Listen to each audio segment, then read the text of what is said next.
will be joining. I see Matt. Good morning, Matt. I see Samawa. Morning, everybody. Good morning. Ah, you have facial hair. I like it. Yeah, I figured I'd do something different. I think we're just waiting COVID for, birds. I need 4 of you for quorum, so I'm just waiting for Mike or David to join us. Senator Rush is on. Oh, he is. Okay. Good morning. Good morning. How are you? I didn't see you. So Zamawa's on. We have a quorum if you'd like to start. If I could just remind everyone that the meeting is being recorded and that if you would like to sign up for public comment, please do so in the chat by writing your name and public comment, and we will call on you when we get to that section. All right, we're ready to go. All right, good morning, everyone. A lot of numbers today, a lot of numbers. So let me start with the opening statement. Thank God I have a voice. The trustees of the Boston Public Library reaffirm our commitment to racial equity and to principles of diversity, equity, and inclusion more broadly. The library is formally committed to becoming an anti-racist organization in response to systemic racism, inequity, and injustice prevalence in our society. We acknowledge also that the Boston Public Library Central Library stands on the land that was once water-based ecosystem providing sustenance for the indigenous Massachusetts people and is a place which has long served as a site of meeting and exchange among nations. We are committed to land acknowledgements for all locations at which we operate. We reaffirm this commitment to set the context for our planning, deliberations, and public engagement will take place from the spirit of welcome and respect found in our motto, free to all. All right, let's start with a roll call. All right. Pamela. I'm going to read last names just for efficiency's sake. Arana Ortiz, Present. Arenas, Here. Al, Present. Hyla will be late. Hawkins is not able to join us today. Leonard, Here. Rush, Good morning. Good morning. we have a quorum. Okay, first item of the agenda, a review and approval of the minutes. Hopefully everybody had a chance to review. Can I please get a motion? So moved. Any updates, any edits, any discussions? If not, second. Second. All in favor, roll call? Arana Ortiz, Yes. Arenas, Yes. Al, Yes. Leonard, Yes. Rush. Yes. Thank you. Okay, now to the fun part. Mr. Matt, audited financials, please. Too much pressure to call it fun. I'll do my best. If anybody else wants to crack any jokes, they can too. So Matthew Hunt, CLA, thank you to the committee for having me here today to discuss the draft financial statements for FY21. Want to go over with you just a basic summary overall of the engagement, then get into some of the financial numbers, and then talk about next step to complete the audit, which is not much left to be done, and then open it up for any questions. So jumping into sort of an overall summary of the audit, consistently the library is one of our earliest audit clients, get their books closed in a very efficient fashion such that we're able to start the audit in late July, which was the case this year as well. We did do, so the COVID-19 thing has sort of prompted us, and we were even thinking about this as a firm even before COVID-19.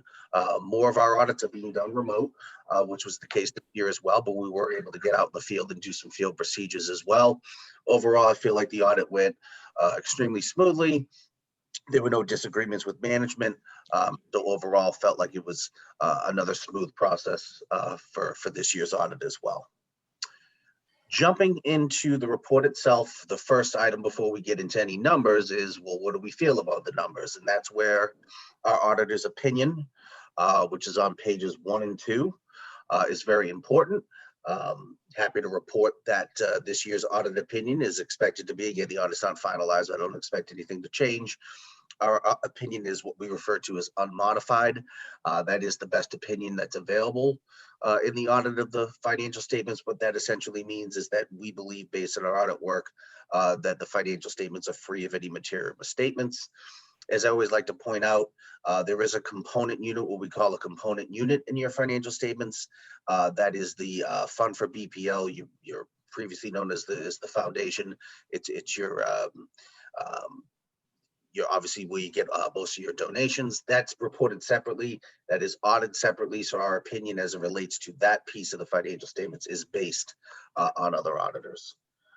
So jumping into some of the numbers. One of the key areas that we like to hone in on is your fund balance. Obviously, like to know where does your financial position stand at the end of the year. And so looking at page 20 of the financial statements, looking at your general fund, your overall general fund balance increased about 318,000. That's a 6.4% increase. As you'll see on page 20 in balance sheet, the fund balance is broken down into various categories. There's $1.3 million of restricted funds, which is mostly the Metro Boston Library Network. Restricted funds basically are funds that there's an external restriction to the use of the funds. You can't use the funds for any other purpose other than what's reported in the financial statements. Then there's a small amount of committed funds for $37,000. And then a big chunk of the fund balance is what we call assigned. Assigned is not as restrictive as restricted funds. These are funds that basically have been earmarked by management or by the trustees. Those can change. You can repurpose these particular funds through a vote, through management's intent or decision-making. But as it stands as of June 30, 2021, of that $2.2 million, there's $1 million assigned for IT equipment, about $500,000 for salaries, about $400,000 for your operating fund, $240,000 for furniture, and then about $127,000 for other purposes. In terms of the remaining piece of your fund balance is what we refer to as unassigned. So this is the portion of your fund balance that has no restrictions or commitments whatsoever. It's about $1.7 million at year end. Similar to overall fund balance, that piece of your fund balance also had a nice increase in FY21 of about $350,000 or about 26%. One thing that we like to do is sort of measure your unassigned fund balance as compared to your annual expenses. Sort of gives you an idea of what you have for your unassigned reserves. That number is 25%. So your unassigned fund balance is essentially a quarter of what you spent in the general fund in FY21. That's an increase from 20% from the previous year. And then as you'll see here, showing you some trend information, unassigned fund balance has slowly but surely been creeping up a little bit over the past couple of years, which is a good thing. $1.7 million in FY21. I think some of the years are off there. Actually, I'll fix that. But some of the years were a little off there. Next piece is your non-major funds fund balance. Essentially, for all intents and purposes, your non-major funds, it's your trust funds. That's essentially, for the most part, the majority of what gets reported in this particular column. So as you'll see, a big chunk of your fund balance in non-major funds is what is referred to as non-spendable. So this is the principal portion of your trust funds that is not to be spent, and that's about $78 million. Then there's a piece of your trust funds that are spendable, but they're obviously restricted based on the purpose of the trust funds. That's about $9 million. And then there's also some various restricted grants and gifts of about $1.6 million. The assigned piece is the D Ferrari fund. That's one of your funds where you have some discretion as to how to spend that money. So it's labeled as assigned. That's $1.2 million.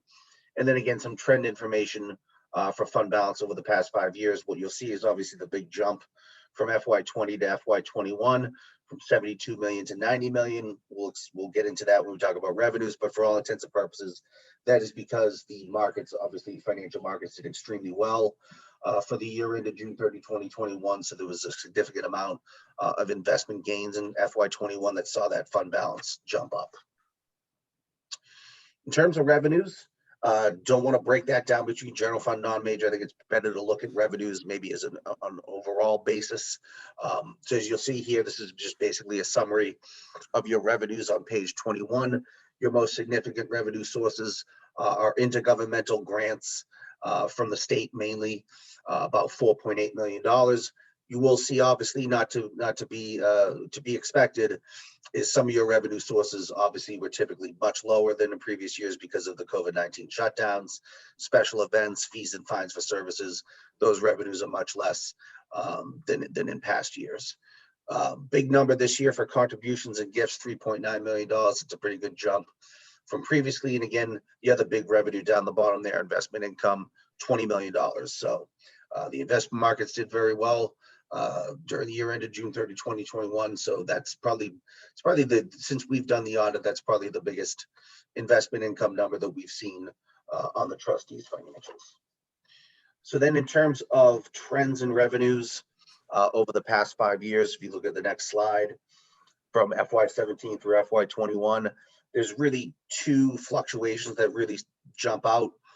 From FY17 to FY18, you see a big decrease. That was because in FY17, there was a non-recurring situation where the old previous Boston Public Library Foundation, which is no longer exists, they were winding down and dissolving, and as a result, ended up transferring a lot of their assets to the trustees during FY17. So that's why you see that big number in 17. And then obviously in FY21, you see the big spike there. And that's essentially all related to investment income. Then in terms of overall expenses on page 21, you'll see here, if you go to the next slide, you'll see that your expenses here are just summarized. Your most significant expenses are obviously salaries and benefits, $3.4 million. And for anybody who's maybe new to the group, keep in mind, obviously, these financial statements are just a snapshot of the trustees' activities. Obviously, the majority of the library's activities are reported in the city of Boston's financial statements, but there are obviously activities earmarked for the trustees. So that's why you see some salaries here, books and related materials, $1.7 million, contractual services, 1.8, and equipment and furniture, about $1 million. In terms of trends over the past 5 years, you'll see there that expenses have fluctuated somewhat, but for the past 3 years, they've been pretty consistent at around $10 million. So just a couple of things to point out in terms of the trends and the fluctuations. You will see that there's a pretty decent decrease from 17 to 18. That primarily related to a non-recurring expense. You sold the Norwood storage facility and basically transferred those proceeds over to the city of Boston. So that was like a $2.5 million expense in FY17. So that's why you see the flux there. Salaries, just as a frame of reference over the years, obviously as part of the budgeting process, that number can fluctuate from year to year in terms of how much the salary expenses are earmarked for the trustees. So that is range anywhere between 2.3 million and 3.4 million.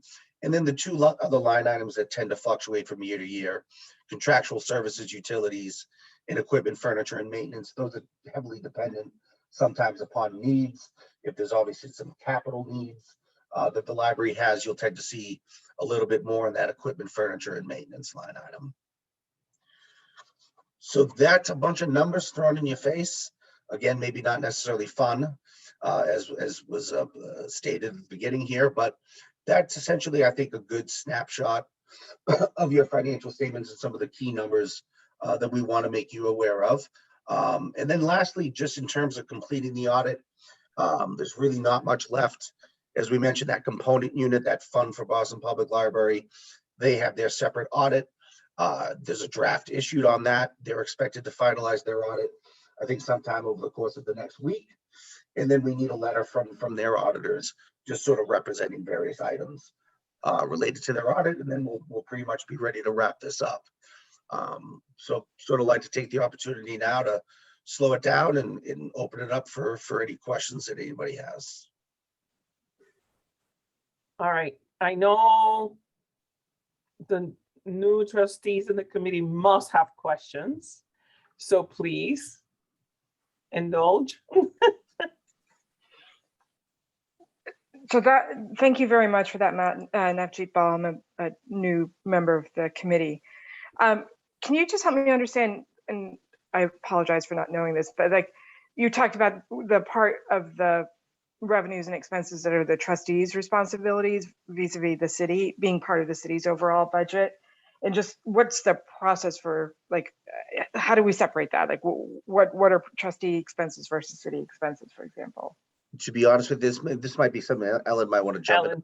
in. This is something that really years ago, I think that there was sort of an earmarking of, okay, what's going to be Got under these auspices, what's going to be under the trustees auspices. So I don't know if Ellen, you have any more insight as to how Sure. that. We essentially have two business units. One, the city uses the City 100 Fund. That's about $40 million, a little bit more than that. It pays for the vast majority of our costs. Then we have our nonprofit side, and we consider that to be the trust, quote unquote, we refer to it as the trustees side. So that it'll include, for spending purposes, any money that we take from the distribution, so from the endowment that loads into obviously 200 trust funds. It includes all the event revenue. It would include any money that we get from the foundation or the associates or for general gifts. So it is essentially everything we spend that is not the main city $42 million. Got it. And it's all accounted for separately. And Matt, you mentioned obviously a drop in event revenue, that we would have experienced this past year. Where was that? I just couldn't tell where that was reflected in your revenue number. Maybe I missed it as you were going through. Yeah, it's not necessarily, it wasn't like a prior year comparison. I could pull up really quickly, or possibly if I could minimize my screen, I could pull up last year's number. Oh, But I see. even last year's special events number, yeah, you see the breakout there. It's a small number. Even last year's special events number, it was probably on the lower side because some of the shutdown had occurred. But I can tell you as frame of reference just off the top of my head without looking at old financial statements. I know at one point that special event revenue was probably up to about 700, 800 grand a year or something of that nature. It was a pretty decent number, and obviously it's taken a big hit. Yeah, and if I could just, that 43 is the rentals associated with the rooms.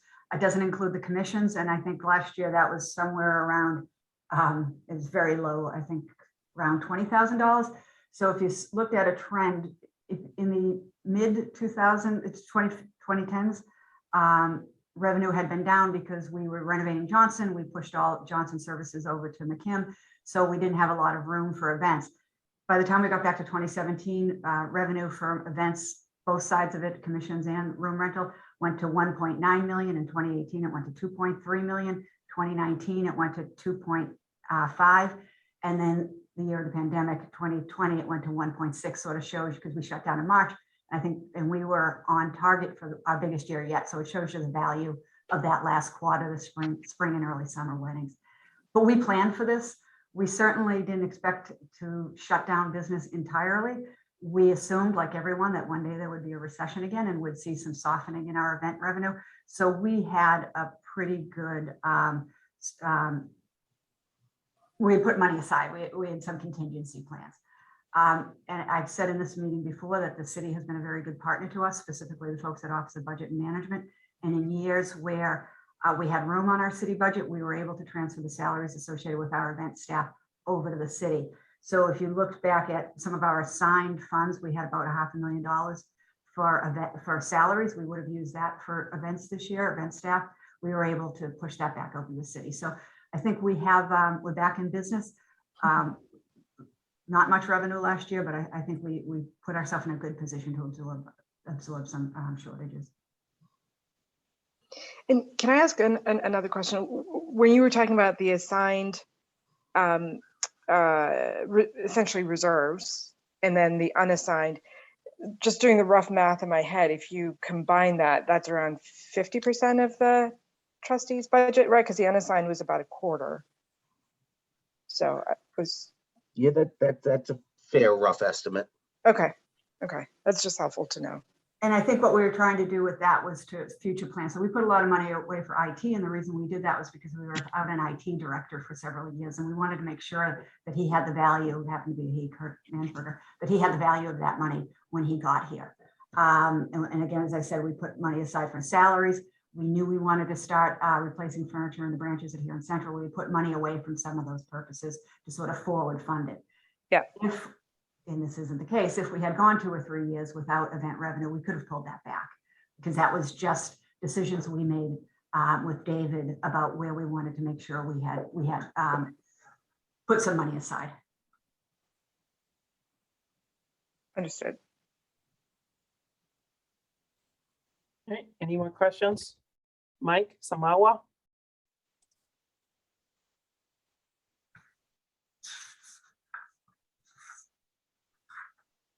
Nothing? No, I'm good. Great presentation this morning. Very thorough and certainly appreciate it. It's really good. Thank you. All right. So Matt, I have to disagree because this was a fun presentation because you see, we manage good, to me, we manage well to the expenses, we have, I remember the skinny cow days and, the market has been good to the funds. So, and as Ellen said, the city and the state have been very generous in the past, especially during this year. So greatly appreciate. Questions to you. I know you mentioned there was no, you always have a good collaboration with the team. There were no major findings, anything that we should be aware of looking forward. And my last question is I know that every year we do a special project. Was there any special projects for this past year? We've actually, over the past couple of years, have sort of decided, because historically, as you know, Evelyn, if you ever want to change this, let us know. But historically, you don't like to deal with management letter type issues Yep, until no, that's for later. Yep. right. So what we're planning on doing, this is a good conversation. If anybody from the trustees has any ideas, we generally wait for the financial statement audit to be done with, get that done, and then we decide what we want to do for that special project. So that's still open for conversation as to what we do for our special project this year. Okay. All right. And so we'll look forward to the management letter. There's always a good discussion around that. So with that said, we need to take this to a vote to recommend for the full Board of Trustees. So can I please get a motion if there's no more questions? Moved. Second? Second. Okay, and Pamela, roll call, please. John Heiler is in the room. John, you just need to accept that you were promoted to be able to vote. I just want to make a public notice on that. But yes. Arana Ortiz, Yes. Arenas, Yes. Paul, Yes. Heiler. He's on the call. I don't know. I think he's on mute. Oh, hold on, I'm on mute and my video is both off. Yes, sorry, guys. Thank you, John. Yes. Leonard Yes. and Rush. Yes. Thank you. Right. Thank you all. All right, next item on the agenda, we have a number of contracts to go through.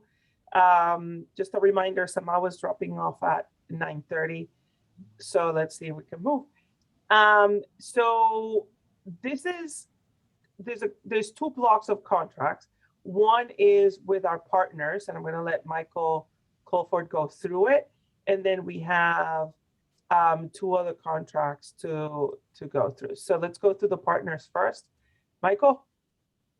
Sure. Good morning, trustees. I'm happy to be Good here. morning. Evelyn, would you like me to go through all of them and then you'll do them all at one, or do each one separately? No, we'll just, for interest of time, Pamela, do we have a problem? We don't have a problem. We book those as a lot. There is a lot, but I do need a roll call vote where we're virtual on each of these contracts because they're contracts. Okay. Okay. All right. There's your answer. Sure. Thank you. So basically, we need to enter into a actually, let me pause and say, Ellen, is there anything I do want to set this up? Actually, Michael, before you do that. So, Yes. and actually I could do the setup Okay. and then Ellen can augment if she wants. Great. Let's do, to be efficient with time, why don't you go through every single one and then we'll do a quick roll call one by one. And I think that would be faster. Great. Okay. And then for the new trustees, the partner contracts we have, and then Ellen, you're going to augment if I get it wrong.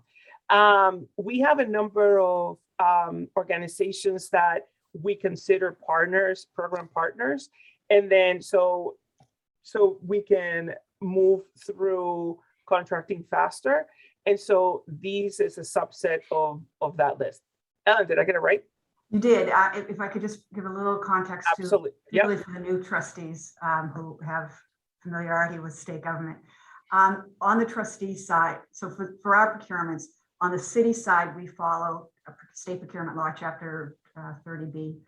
On the trustee side, we have a policy that we mostly follow state procurement law, but if we have an alternate process, we seek trustee approval. If we don't bid something, we seek trustee approval. So in the instance of Michael's contracts, he didn't bid them as we would bid a city-funded procurement, but he did have a process, and that's what we ask the trustees. And then we bring the final result of that process to the trustees.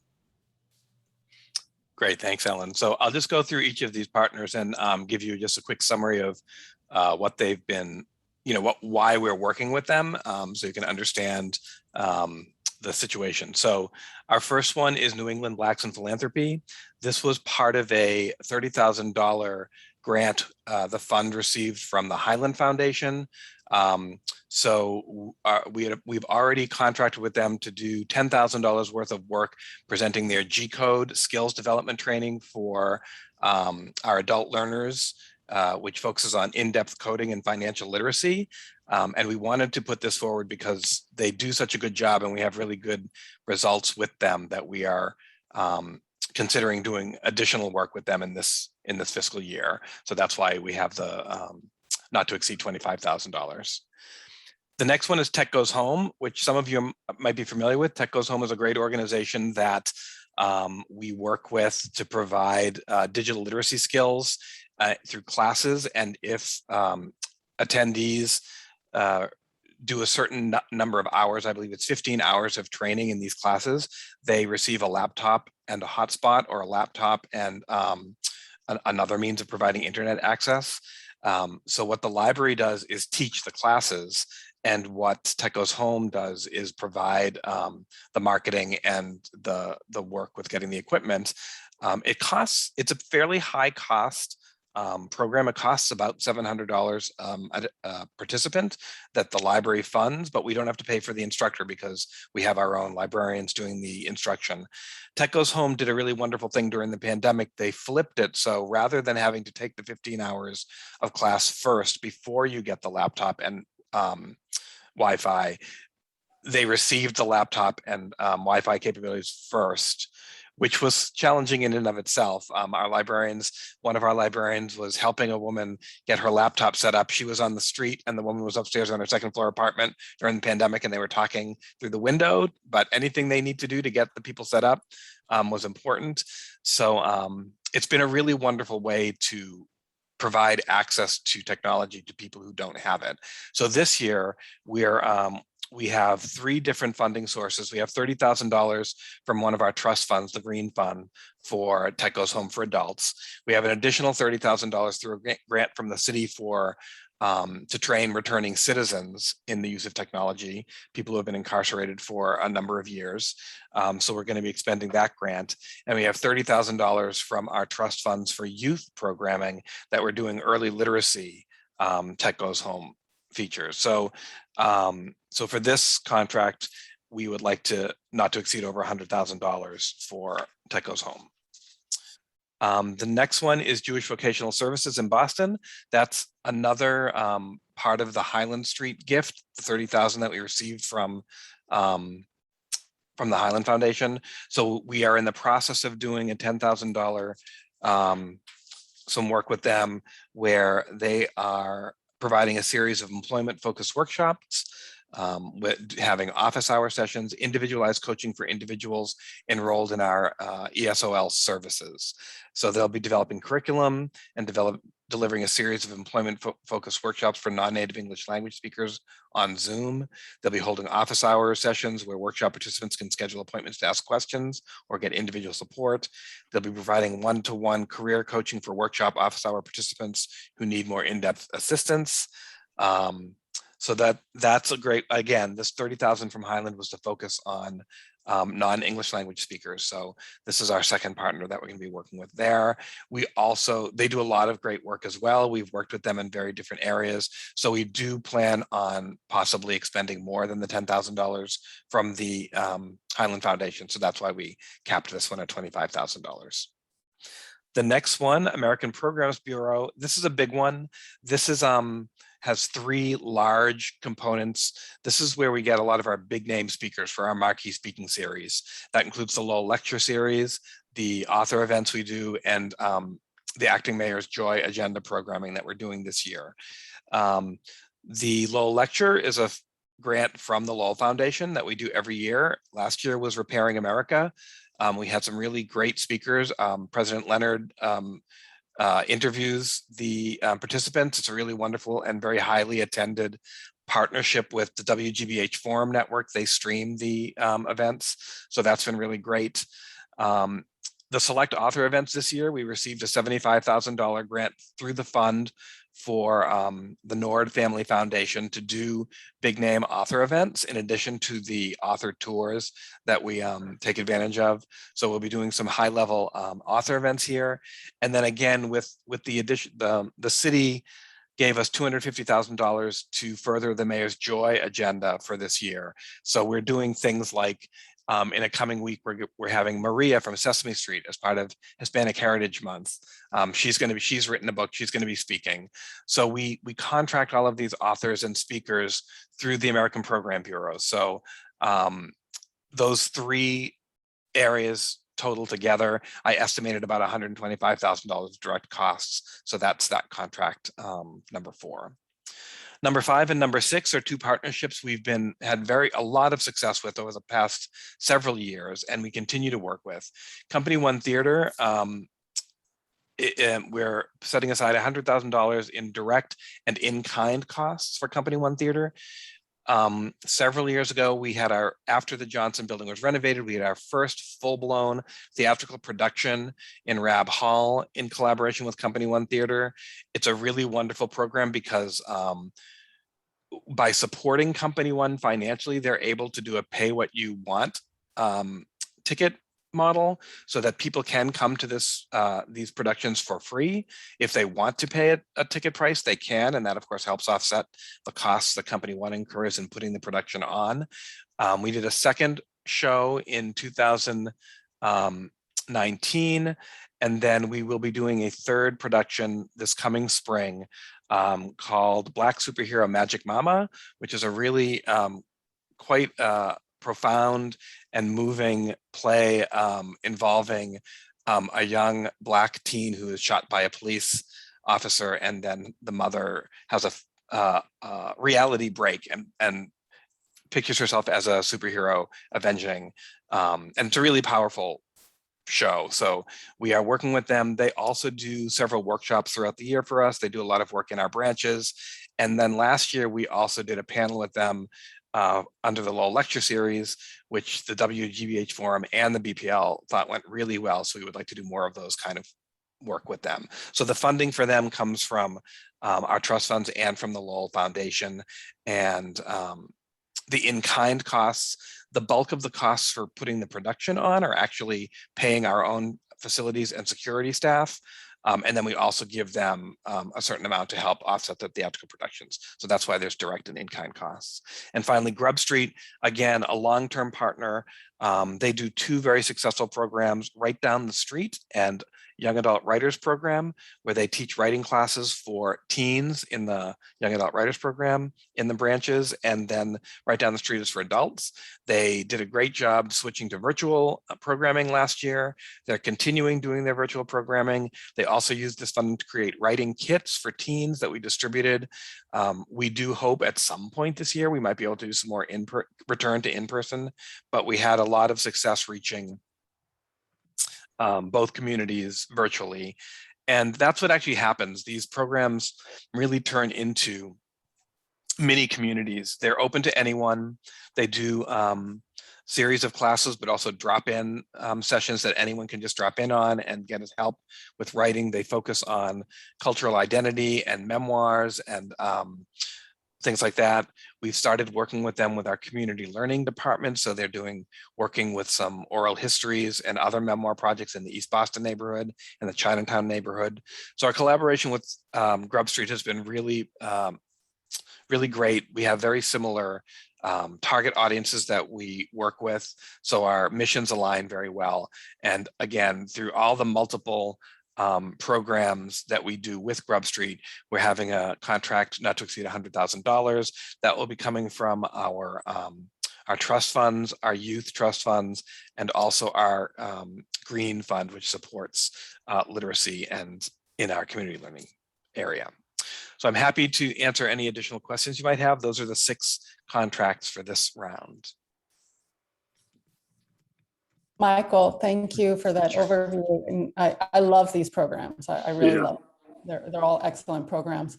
Just curious in terms of demand and participation, what's your sense in terms of the public's demand and how engaged the community is in these programs? Sure. You may have noticed a lot of the programming we're doing falls around skills development. And we're really targeting vulnerable populations like those who don't speak English, returning citizens, things like that. It's been a challenge, as you say, because a lot of these skills development classes are much better served in public. So when we switched to virtual, it took a little extra work, as I mentioned earlier, but we did, especially with the Tech Goes Home, they have a very, very long waiting list of people who are waiting to get into our classes. So those are always very well subscribed. The 2 Highland Street funded projects, the JVS and the G-Code programs, are for smaller groups of people. So we have no trouble filling those as well. There's definitely a demand.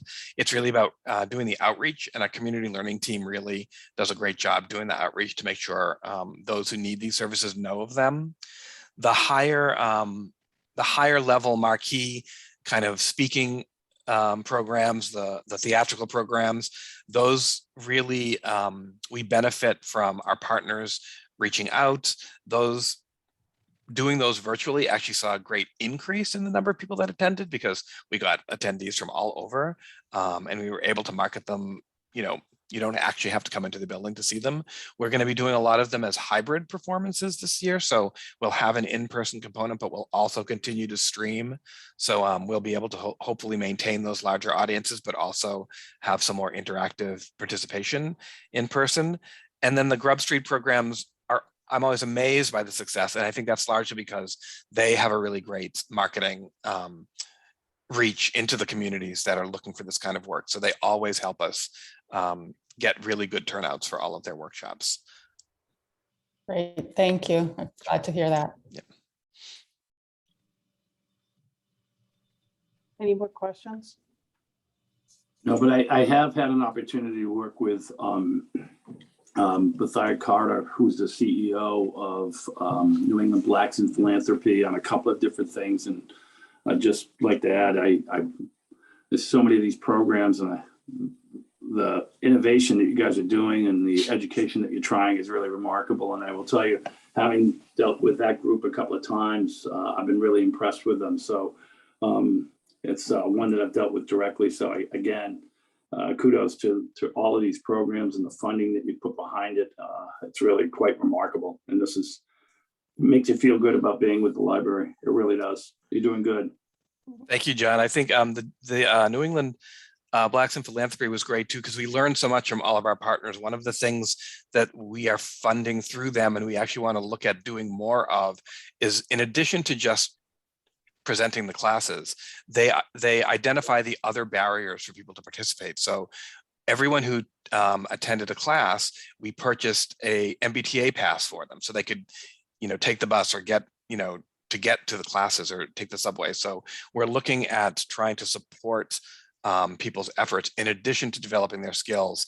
So we're looking into areas like transportation needs, or maybe this is the first time they're getting a chance to have a break and eat while they're in their program, or hope longer term, maybe we can provide some daycare services. That's a bigger one. But so we're trying to look at other ways to support the people who need these trainings so they can attend. Great, thanks. Okay, any more questions? If not, we're gonna have to go through vote. Yeah, it's not a question, really just a comment that I really appreciate the way the library is investing in the local community. And that really came out for me, just looking at all of these various contracts, and whether it's directly through, supporting nonprofits or other organizations, or bringing culture and lectures and so forth to everyone. So just, it feels great. Put it that way. Thank you. Thanks. Michael, the only question I have is is all the programming here, is it only at Central, or is programs across the system? Yeah, no, that's a great question. They're actually all of these are throughout the system. Okay. Obviously, when we talk about Company One, the theatrical production is here, but the workshops they Yeah, do, that's here they've already because- put out through the branches. And so we really are being very intentional every time we work with a partner, especially if it's a multiple year partner. We say it's very important that we want to also reach the branches. And to be quite honest, most of them have very specific communities they want to be in. We always have to suggest, we could also try some other communities also, because they're always looking for East Boston and Roxbury. And so it's great. The people that we work with are all very interested in reaching communities throughout the entire city. Okay. All right, if there is no more discussion, Pamela, do you want to do speed dating roll call? Yes, I'm going to refer to them as by the number on the corresponding agenda. So I'll vote number 1, number 2, that type of thing. Do you need to make a motion or anything, Evelyn, for the votes? You can do a Evelyn, since we've discussed each one individually, can you do a group vote, or when you do appropriations, do you have to kind of go through them individually? Yes, we have to go individually, unfortunately. Okay. No, great, thank you. All right. So, yeah, sorry about that. That's great. A lot of Pamela, programs. you Awesome. froze. Yeah. Pamela, you froze. I did? Am I frozen? Are you No. No, you're there. No, I'm not. They're there. They're there. Maybe it's me. Maybe I have too many teenagers streaming in my house. So Motion and second on all of them. And yes, then can I? Yes, please. Yeah, can I get a motion? So moved. So moved. Second? Second, Okay, there we go. Roll call. all right. Speed date. For number 1, Arana Ortiz, Yes. Arenas, yes. Paul, Yes. Tyler, Yes. Leonard, Yes. Rush. Yes.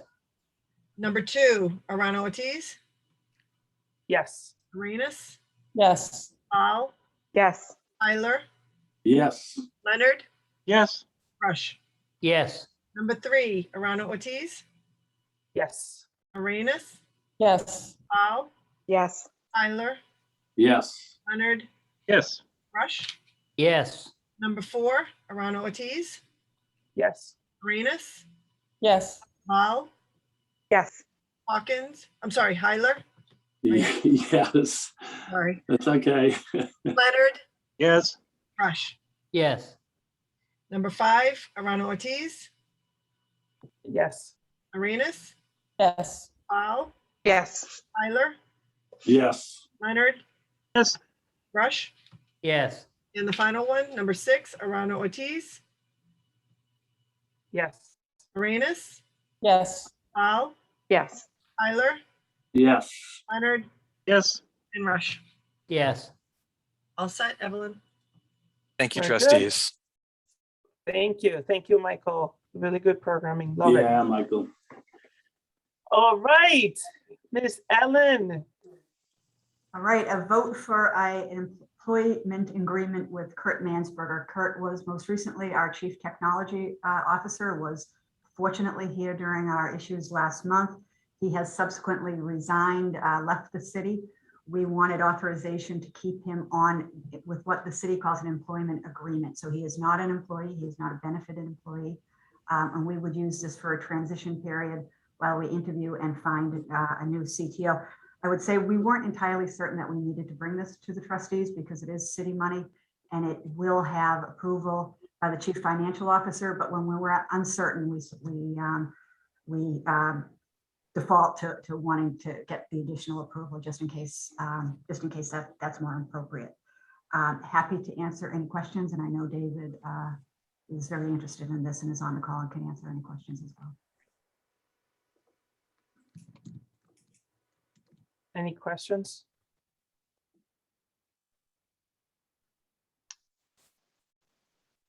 No questions? Okay. My only question, and David, this is for you. Hiring Kurt took a while, took a long time. The market is very competitive at the moment, with the big resignation and everything else. Did you started hiring? Do you have a sense of, what are the prospects that we can get, and, how long do you anticipate? I know that you don't have a crystal ball, but what are the prospects looking like? Do you have any idea? So you never know till you know, and we have often with these more technical positions, some candidates who look really good on paper and turn out not to be, and occasionally we'll have someone who doesn't look great on paper but turns out to be a superstar. So the position is posted. We are actively interviewing right now, and I think we have a couple of strong candidates in the pool already. So if that were all to go well, I don't believe this would be a long transition period. But I don't want to jinx the process. We have to be both respectful of our needs as well as the particular circumstances of a given candidate. As you say, the market is competitive, and I think there's a dimension to the senior technology people, as there is for other positions, that sometimes it's more than money that will carry your career to the Boston Public Library. So that was a long way of agreeing with you. No, I don't have a crystal ball, but there are a couple of promising candidates for sure. Okay, that's good. Yeah, because I remember when we had that opening, it took a very long time, and it was difficult to fill. So with the current economic and employment situation, didn't know but it's good news that you have a good pool in front of you. Any questions? No? Okay, so I get a motion So to moved. approve. Moved. Second? Second. Okay. Pamela, roll call.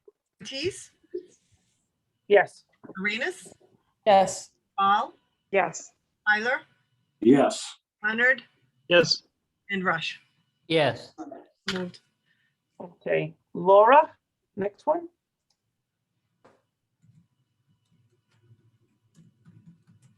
Good morning, trustees. This request is for Bibliotemps, which is a program from the Massachusetts library system that places temporary workers in libraries. So they specialize in library experience and library services. So just for the background of this request, we have some critical vacancies in our cataloging unit. During the pandemic, when we had a lot of staff working from home and we were rotating staff in the building for limited capacities, we only had a third of our team in the building at any time.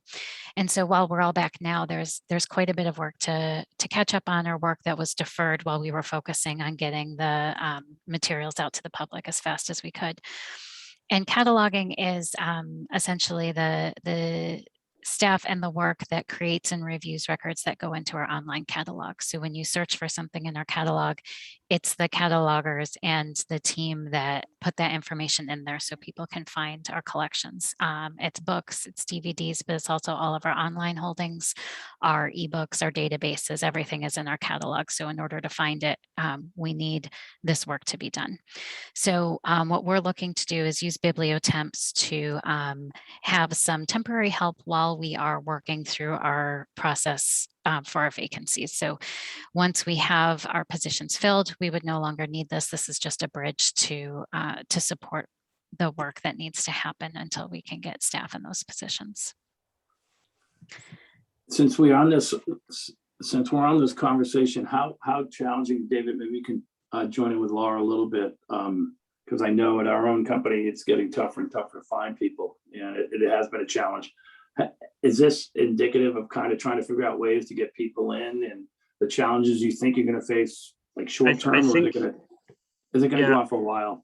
This is going to go on for a while. I think maybe one of the top two challenges the library will face and faces from now through the next 3 to 6 months is hiring, staffing, and building our capacity back.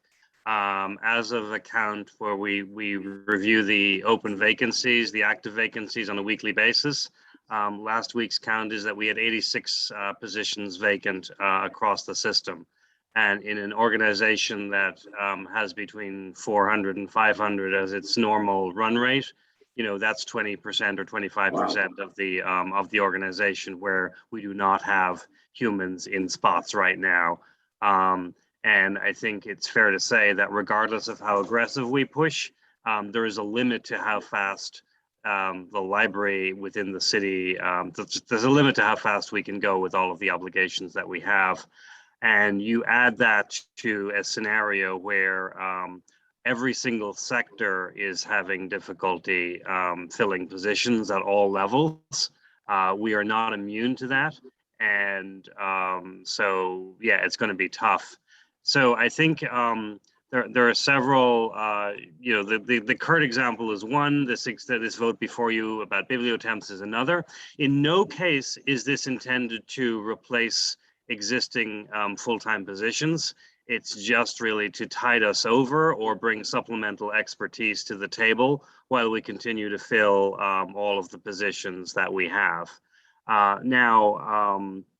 think we're seeing on balance more that it's a lot to do at once rather than people not wanting to come work here. We're not seeing that. There may be particular skill sets that are unique, such as cataloging or technology, that are slightly more competitive than others. So I'm hopeful that this is a matter of timing rather than an inability to fill positions. We haven't really seen that in large volume. And just for comparison purposes, during normal times, we typically run with at least 30 active vacancies at a time. So it's not 0 to 86, but between 30 to 60 at the low end and 86 at the high end is still a pretty large jump. Okay. And hey, Evelyn, would this be, I don't know if it's going to happen, but this might be a worthwhile conversation at the full board coming from almost like a risk audit issue, because I know a lot of groups and companies and private organizations, nonprofits are going through this. So I don't know if it would be worthwhile, David, to maybe discuss this briefly at our next board if you haven't already have it on the agenda. Yeah, it's not formally on the agenda, but I intended to cover it during my president's report because I do think it's the biggest challenge facing us, or one of the biggest challenges facing us after the pandemic itself. And we've made some decisions about limiting return to full hours and moderating the expectations around programming activity across the system in order to not burn people further out or simply give space so that we can focus on recruiting and hiring. Okay, great. That's great. Then not great, the situation. Glad you're talking about it at the full board. That'll be helpful. Thank you. Thank you, John. Any more questions around this? I have a question around this. Is this only librarian type services? How about, the non-professional side of the house? How do we? So on the rare occasions that we do use temp help, we've used it occasionally up in HR for some key vacancies, mostly clerical. There is a state contract for temporary services, so we would go off that. They don't offer librarians. Presumably they could try to recruit them, but you pay a premium. This is a state related organization, and they just do library services. So it made some sense to us. We also have authorization from the trustees to buy off the Mass Higher Educational Consortium contract, which is a nonprofit that does government type procurement, and it's recognized under Mass law to use them. We are talking with them about adding bibliotemps to their contracts so that we wouldn't need trustee approval in the future. But I don't know how long we'll need this. As Laura says, once she fills these vacancies, we'll move past this, I think. But it would be nice to have them on state contract to use. Okay. No, because I see this for the library services, which is fine. And I know that, you know, everybody's feeling the pressure about hiring and then, you know, trying to, you know, there's more demand of services, but not enough people. And then, you know, making sure that, you know, other areas of the library are being supported as well. Okay. Any more questions? Any more discussions? If not, can I get a motion, please? Moved. Second, Second, and roll call. Rana Ortiz, Yes. Arenas, Yes. Paul, Yes. Tyler, yes. Leonard, Yes. and Rush. Yes. Thank you. So moved. All If I right. may make a reminder, if anyone wants to sign up for public comment, please do so under the chat now. Just put your name and that you'd like to give public comment. Okay. All righty.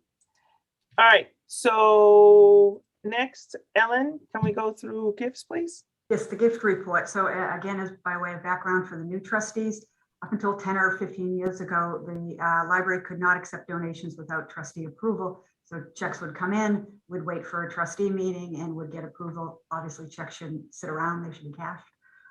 So what we agreed to with the trustees is that we would accept donations and then report on them at the end of the year. This year is a bit of a change because the fund for the Boston Public Library has asked us to send all donations to them to make it easier so that they can track all donors. It was bifurcated before. We had some, they had some. So we are doing that with some exceptions now. The exceptions would be when we are remembered in someone's will, because that's a legal document. So we take those funds. The Friends of the Library, we want to come directly to us. The marathon team right now, potential that the foundation, the fund could take that over. But the vast majority of checks now are going to the fund. So with that said, our largest contributor this year was the fund for the Boston Public Library at 2.1, call it 2.2 million.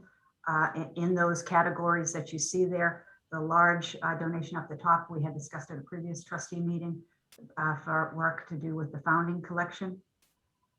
Michael had mentioned the little lecture series. You see that represented there, and some other, they always help with youth program homework. Next comes the Associates of the Boston Public Library with an awful lot of salary support. Their contribution has gone up greatly over the last number of years. They also have some part of the founding research collection. And then we get to individual gifts. The Wheeler Trust and the O'Brien Estate, both unrestricted revenue. So we can either, right now we have that earmarked in reserves, but we can make a plan to spend that money or set it aside for further downturns. That's a discussion we'll have. The Dr. Karamatatis Trust, we discussed at a previous meeting because we do need trustee approval to establish a new endowment. So that is $235,000, and we take a 5% draw from that every year. We will take a 5% draw from that every year. The marathon team, most of those contributions came in last fiscal year, but we do have a team this year running in the Columbus Day weekend marathon, and we will have a fabulous sign out front of the building for the marathon and for our team. And then the charity Alker for the Dorothy Alker Trust. That's a lovely story. Her mother was a librarian at Upham's Corner. She established a trust in her name, and every year adds to it, sometimes in multiple occasions during the year. And then Marcos and Nika Elgato, that would be State Rep Elgato from Jamaica Plain. Money to the Friends of the Parker Hill branch, Carlos Vasquez, children's books, and then all the Friends groups giving money for museum passes. And the last one is the Colin Joy project. You might remember the little boy that was killed in a car accident in South Boston, and his parents set up a foundation to make donations to organizations that the little boy enjoyed going to. So this is money for the South Boston Bridge. And we're happy to answer any questions. Any other questions?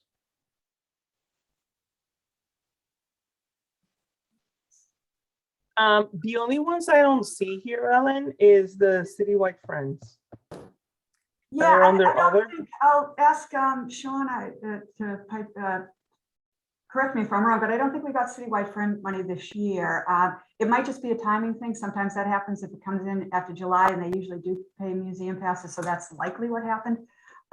They also, during the course of the year, pay for a lot of project-based issues. And we weren't doing that many projects this year. And yes, Sean just sent me an email and said there was no cash in FY21. Yeah, Yeah, Ellen, and if also, go ahead, Michael. I was just going to say, if I could, they elected not to meet in person during the pandemic. I mean, not to meet virtually during the pandemic. So they are planning an in-person meeting to approve some of the costs of payments for museum passes and other things that they have funded in the past. So it just hasn't happened yet. Okay. All right. All right. So I don't see a vote, but I thought we needed to vote to accept. No? I think it's just It's just informational? Remember that. I think it's just advisory. Okay, got it. All right. All right. Any questions about all these gifts and grants? No? Okay, any new business? Anything that we need to chat about? Trustee meeting next week. And our next finance and audit is November 9th at 8:30. Public comment. I think I saw Alyssa. Yes, we only have one public comment. It is Alyssa Kadillik. If Jay will promote her to speak. And you have 2 minutes, Alyssa.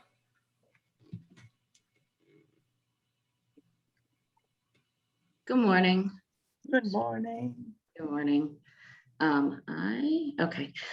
So thank you for the time this morning. Alyssa Cadillac, president of AFME 1526. And the one thing that I do want to comment on was the vote to enter into a contract with Kurt Mansberger.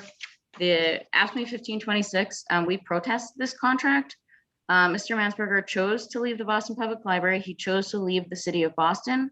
The city of Boston and Boston Public Library management, they are required to live in the city as part of being an employee, including the employees who have under 10 years of service in our bargaining unit. Right now, the city is in fact holding hearings on residency for individuals. They're holding hearings for our members, for other city members, many of whom make significantly less than Mr. Mansberger.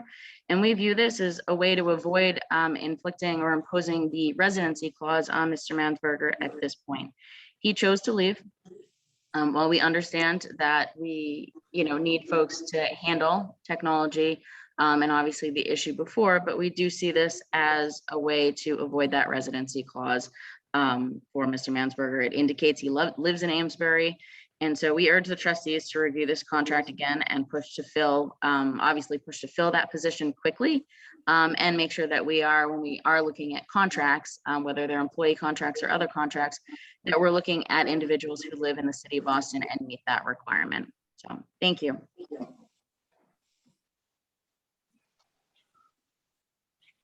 Thank you, Alyssa.